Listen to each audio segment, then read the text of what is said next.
पात्रा चौल मामले में गिरफ्तार शिवसेना नेता संजय राउत और प्रवर्तन निदेशालय यानी ईडी के बीच आरोप प्रत्यारोप का पुराना इतिहास रहा है।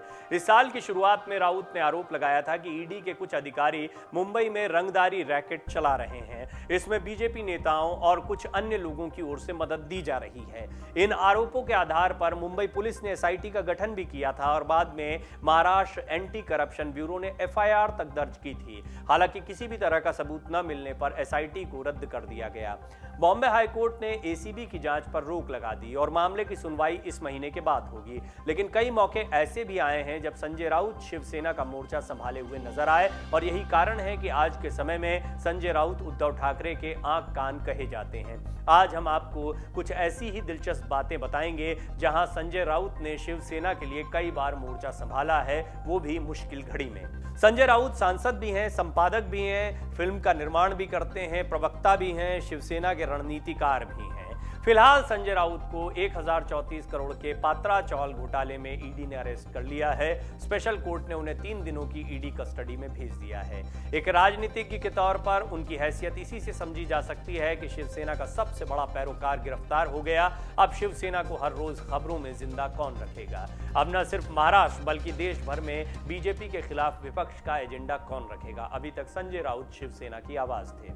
हालांकि वो सिर्फ एक सांसद नहीं है, पिछले 2.5 सालों से शिवसेना उन्हीं के इशारों पर चल रही है। कौन है संजय राउत जिनके बिना उद्धव ठाकरे अकेले हो गए हैं? कौन है संजय राउत जिनके बिना शिवसेना की आवाज गुम हो गई है? कौन था वो क्राइम रिपोर्टर जो सामना का कार्यकारी संपादक बना और रोज सुबह दर्जनों न्यूज चैनल्स की हेडलाइंस बना? बाला साहब ठाकरे के बाद शिवसेना में सबसे मजबूत शख्सियत बनकर सामने आया। संजय राउत के बारे में ये सारी बातें जाननी जरूरी है। वे कहां से हैं, कहां पहुंचे, ये समझना जरूरी है।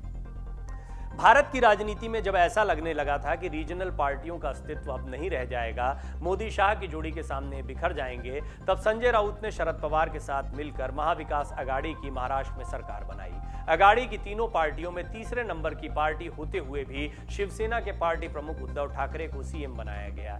इसके बाद संजय राउत का शिवसेना में कद बढ़ गया। एकनाथ शिंदे हाशिए पर चले गए। संजय राउत का प्रभाव बढ़ना भी शिंदे की बगावत की एक अहम वजह है। बाला साहब ठाकरे के समय की शिवसेना से उठकर आज की शिवसेना में कोई संजय राउत जितना पावरफुल नहीं हो पाया। इसकी वजह यह है कि संजय राउत बाला साहब से जिस तरह से सामंजस्य बैठा पाए, आगे चलकर उसी तरह वो उद्धव और आदित्य ठाकरे से भी सामंजस्य बैठाने में कामयाब हुए। शिवसेना में कोई और ऐसा नहीं कर पाया।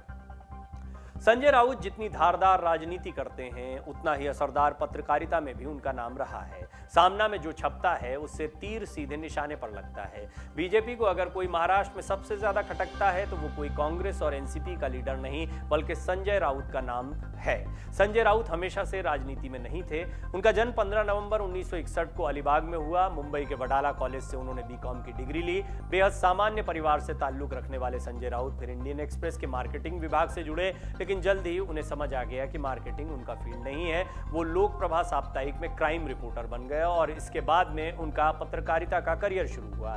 संजय राउत ने अपने एक इंटरव्यू में बताया है कि उन्होंने एक बार अंडरवर्ल्ड डॉन दाऊद इब्राहिम से भी बात की थी। संजय राउत के मुताबिक उस वक्त मुंबई का अंडरवर्ल्ड शिकागो के अंडरवर्ल्ड से भी कहीं ज्यादा खतरनाक समझा जाता था।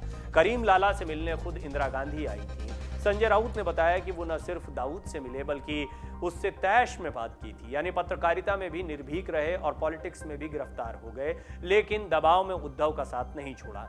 पात्रा चौल घोटाले से उनका संबंध है या नहीं है ये कानून तय करेगा, लेकिन वो ईडी के डर से शिंदे गुट से जाकर नहीं मिले, ये क्रेडिट तो देना ही होगा। बता दें कि पूर्व मंत्री अर्जुन खोतकर ने प्रेस कॉन्फ्रेंस में साफ कहा कि खुद को और अपने परिवार को ईडी से बचाने के लिए वो शिंदे गुट में शामिल हुए हैं। ये कुछ आरोप भी हैं और इस तरह की राजनीति भी महाराष्ट्र में देखने को मिल रही है कि ईडी का डर कई लोगों को सता रहा है। संजय राउत पहले आदमी नहीं है, उद्धव के कई करीबियों पर ईडी का शिकंजा कसा है। बाला साहब ठाकरे को संजय राउत के लिखने का स्टाइल काफी पसंद था। जब 1989 में सामना शुरू होने वाला था तब उसके कार्यकारी संपादक अशोक पटबिद्री थे। बाला साहब ने संजय राउत को बुलाकर सामना में काम करने को कहा। संजय राउत का सामना के साथ सफर यहाँ शुरू होता है। इसके बाद 1993 में यानी बहुत जल्दी वो सामना के कार्यकारी संपादक भी बन जाते हैं। संजय राउत का एक और पुराना किस्सा यहां बताने लायक है। राज ठाकरे जब शिवसेना छोड़ रहे थे तब उनके इस्तीफे का पत्र संजय राउत ने ही लिखा था। बाला साहब ठाकरे उनके लिखने के अंदाज से इस हद तक वाकिफ थे कि उन्होंने बुलाकर राउत से पूछ लिया था कि ये लेटर क्या उन्हीं ने लिखा है। इसके बाद राउत मनोहर जोशी के साथ राज ठाकरे को मनाने भी गए थे। तब ऐसा माना जा रहा था कि वो राज ठाकरे के साथ चले जाएंगे, लेकिन वो शिवसेना में ही रहे और शिवसेना की तरफ से राज्यसभा के सांसद बने। राउत के गिरफ्तार हो जाने से अब उद्धव की शिवसेना में कोई उनकी तरह का प्रवक्ता नहीं बचा है और ना ही इसे दिशा देने वाला रणनीतिकार। मीडिया को हेडलाइन कैसे देनी है ये कम ही नेताओं को पता है। खबरों में अपनी पार्टी को कैसे बनाए रखना है अब शिवसेना में ऐसी समझ रखने वाला कोई नहीं है।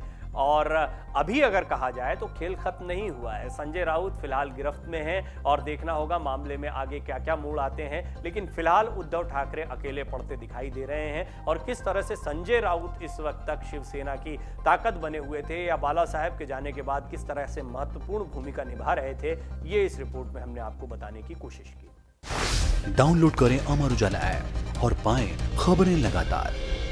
अगर आप ये वीडियो YouTube पर देख रहे हैं तो हमारे चैनल को सब्सक्राइब करें और बेल आइकन को दबाना ना भूलें। अगर आप Facebook पर ये वीडियो देख रहे हैं तो हमारे पेज को लाइक करें।